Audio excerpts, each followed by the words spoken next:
हमारी सभ्यता का पुनरुत्थान। आगामी 22 जनवरी को राम मंदिर में रामलला के विराजमान होने की प्रतीक्षा पूरे देश को है। अयोध्या में केवल राम मंदिर निर्मित नहीं हो रहा है, बल्कि वो हमारी सभ्यता का पुनरुत्थान हो रहा है।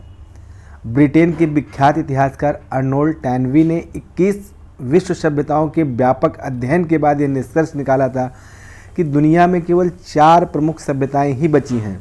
इनमें से 3 पिछली कुछ सभ्यताओं का परिवर्तित रूप है। टैनवी के अनुसार ईसाई और इस्लामी सभ्यताओं का आविर्भाव मिनियोन सभ्यता से, सुदूर या पूर्व यानी चीनी जापानी सभ्यता की उत्पत्ति शांग सभ्यता से हुई है। ले देकर केवल भारतीय हिंदू सभ्यता ही एकमात्र सतत सभ्यता है। धर्म को सभ्यताओं की आधारभूत प्रेरणा मानने वाले टैनवी ने इस्लामी विध्वंस और मूर्ति भंजन के प्रति हिंदू सहिष्णुता की खासी आलोचना की थी। हिंदुओं की उदासीनता पर उन्होंने एक रोचक घटना का उल्लेख किया कि 19वीं सदी में पोलैंड पर विजय पाने के बाद वहां के कैथोलिक आबादी को अपमानित करने के लिए रूसियों ने वारसा के प्रमुख चौक पर एक विशाल ईस्टर्न ऑर्थोडॉक्स चर्च बनवाया था। परंतु प्रथम विश्व युद्ध के बाद स्वतंत्र हुए पोलैंड ने अपमान के इस प्रतीक को ढहा दिया। इस प्रकरण का उल्लेख करते हुए टैनवी ने दिल्ली में एक भाषण में कहा था कि आप हिंदुओं द्वारा औरंगजेब की मस्जिदों को बख्श देने से ज़्यादा श्रेयस्कर काम उन पोलिश लोगों ने किया जिन्होंने अपमान के प्रतीक उस स्मारक को गिरा दिया। 1960 में टैनवी को शायद ही अनुमान रहा हो कि काशी, मथुरा और अयोध्या की जिन मस्जिदों की बात वो कर रहे हैं वे जल्द ही व्यापक आंदोलन के रूप लेकर हिंदू अस्मिता की चेतना का केंद्र बनेगी।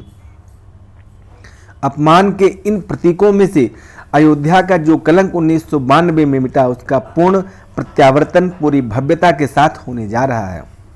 स्वतंत्र भारत के इतिहास में अयोध्या संभवतः दूसरा ऐसा उदाहरण है जब किसी मंदिर को पूरी तरह इस्लामी नियंत्रण से वापस लिया गया, क्योंकि पावागढ़ केवल आंशिक बहाली थी।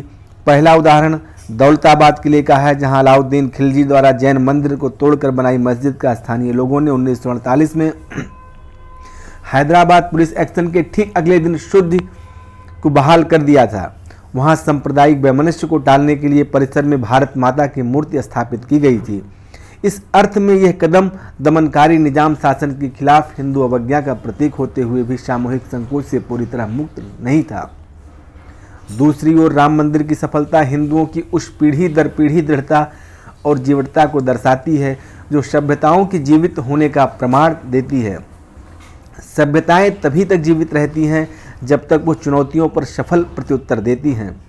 हिंदू इतिहास इस्लामी चुनौतियों के साहसिक प्रतिरोध से भरा पड़ा है। इस्लामी आक्रांताओं द्वारा कब्जाए गए पवित्र स्थलों की मुक्ति के लिए हुए संघर्ष के कई अध्याय हैं। इस लड़ाई में कहीं कहीं मूल गर्भगृह को जितना निकट संभव हो पाया है, नई प्राण प्रतिष्ठा कर समझौतावादी रुख भी अपनाना पड़ा। यदि लंबे इस्लामी शासन ने हिंदुओं को पग पग पर अपमानित किया, तो बाद में यूरोपीय उपनिवेशवाद ने हिंदू समाज को हीन भावना से भर दिया। मार्क्सवादी प्रभाव में लंबे समय तक के इतिहास को केवल वर्ग संघर्ष का इतिहास माना गया, परंतु टैनवी के बाद बुद्धिजीवी मानव इतिहास की सभ्यताओं के उत्थान और पतन के इतिहास के रूप में देखने लगे।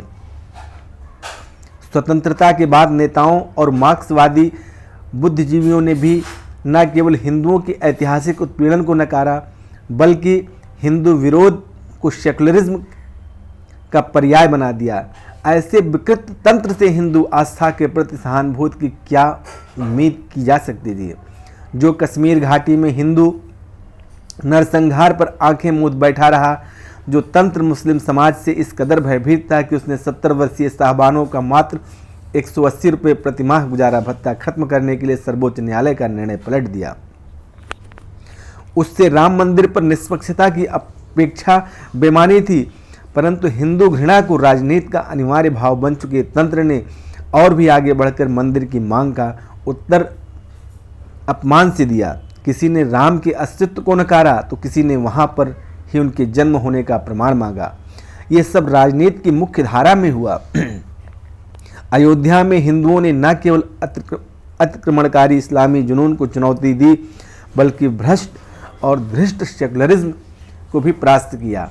मंदिर आंदोलन ने अयोध्या में एक महत्वपूर्ण तीर्थ की मुक्ति के साथ साथ हिंदू चित्त को जकड़े बैठी मानसिक वेणियों को भी तोड़ा है। घटना के महत्व को समझते हुए प्रखर बुद्धिजीवी BS न्यायपाल ने बाबरी विध्वंस की भारत की एक नई ऐतिहासिक जागृति बताया था। 5 शताब्दियों के संघर्ष के बाद जब राम मंदिर के पट खुलेंगे तब हम उस सभ्यता के घावों को भारत भरता हुआ देखेंगे जिसे न्यायालय ने एक आहत सभ्यता कहा था। 22 जनवरी 2024 इतिहास के पन्नों में एक युगांतकारी तारीख के रूप में दर्ज होगा। मध्ययुगीन स्पेनिश के दौरान कार्डोवा, टोलेडो और जिब्राल्टर के गिरजों को इस्लामी साम्राज्यवाद से मुक्ति मिली थी। इसके बाद उस्मानी सल्तनत के पतन उपरांत बुल्गारिया, हंगरी और ग्रीस में ऐसे चर्च पूर्वास्थिति में बहाल किए गए हैं जिन्हें तोड़कर मस्जिद बनाई गई थी। किंतु यूरोप के बाहर अयोध्या ही इस्लामिक मूर्ति भंजन के खिलाफ एकमात्र बड़ी सफलता है। राम मंदिर के लिए कड़े संघर्ष और बलिदान ने हिंदू अस्तित्व को निश्चेतावस्था से उठाकर जीवंत सभ्यताओं में शामिल कर दिया है। अयोध्या इसका प्रतीक है कि विश्व की सबसे पुरानी सभ्यता शुष्क से आर्द्र हो चली है। इतिहास के दार्शनिक कहे जाने वाले टैनवी के अनुसार घटनाओं के क्रम से बढ़कर इतिहास वह विधा है जहां ईश्वर स्वयं को प्रकट करता है। यह सुखद है कि अपने नए भव्य धाम से भक्तों के दर्शन देने के लिए तैयार रामलला इस उक्त की मूर्ति कर रहे हैं।